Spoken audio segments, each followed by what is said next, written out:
Hernia surgery అయ్యిందా మీకు? మీకు ఫ్రెండ్స్ చెప్పారా అసలు కదలకూడదు, నడవకూడదు, వంగకూడదు అని? అవన్నీ రాంగ్. అలాంటి ఐడియాస్ అన్నీ రాంగ్. నేను doctor Kona Lakshmi, minimal access GI bariatric and robotic surgeon, Yashoda hospitals, Hyderabad.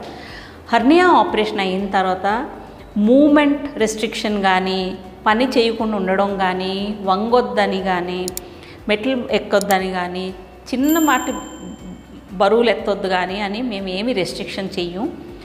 మీరు మీ హర్నియా సర్జరీ అయిన తర్వాత మీరు నిదానంగా ఫస్ట్ మీ రెగ్యులర్ హౌస్ హోల్డ్ యాక్టివిటీస్, మీ పర్సనల్ వర్క్, తర్వాత స్లోగా ఆఫీస్ వర్క్, తర్వాత ఎక్సర్సైజ్ అన్నీ క్రమేణంగా స్టార్ట్ చేయొచ్చు. ఒక నెల రోజుల్లోని మీరు మీ రెగ్యులర్ చేసే పనులన్నీ చేసుకోవచ్చు.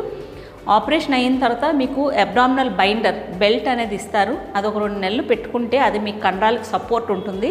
ఆ బెల్ట్ పెట్టుకొని మీరు అన్ని రకాల ఎక్సర్సైజ్, మెట్లు ఎక్కడం చేయొచ్చు, వంగి చిన్న చిన్న వస్తువులు పడిపోయినవి ఎత్తుకోవచ్చు, చిన్న మీ రెగ్యులర్ రోజు వాడే వస్తువులు మీరు క్యారీ చేయొచ్చు. దాంట్లో ఏమీ రెస్ట్రిక్షన్ ఉండదు. ఏమి పని చేయకుండా హర్నియా తర్వాత రిలాక్స్ అయి ఉంటే మీ కండరాలు ఇంకా పలచపడిపోతాయి. దానివల్ల మీకు ఫ్యూచర్లోని మీకు వేరే చోట హర్నియా రావడానికి అవకాశం ఎక్కువ ఉంటుంది. సో హర్నియా సర్జరీ తర్వాత మేము కోర్ ఎక్సర్సైజెస్ చేయమని చెప్తాం. కోర్ ఎక్సర్సైజెస్ అంటే ఈ అబ్డామినల్, బ్యాక్, సెంట్రల్ మసిల్స్ అన్నీ గట్టిపడడానికి ఎక్సర్సైజెస్ ఉంటాయి. అది ఫిజియోథెరపీ డిపార్ట్మెంట్లోని మా ట్రైన్డ్ స్పెషలిస్ట్స్ ఉంటారు. వాళ్ళు మీకు నేర్పిస్తారు.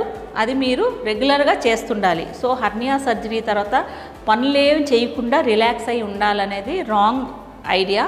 మీరు మీ పనులన్నీ చేసుకోండి.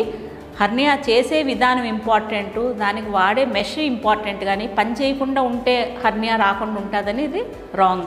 సో మంచిగా హర్నియా చేసుకొని మళ్ళీ మీ రెగ్యులర్ మీ వర్క్ చేసుకోండి.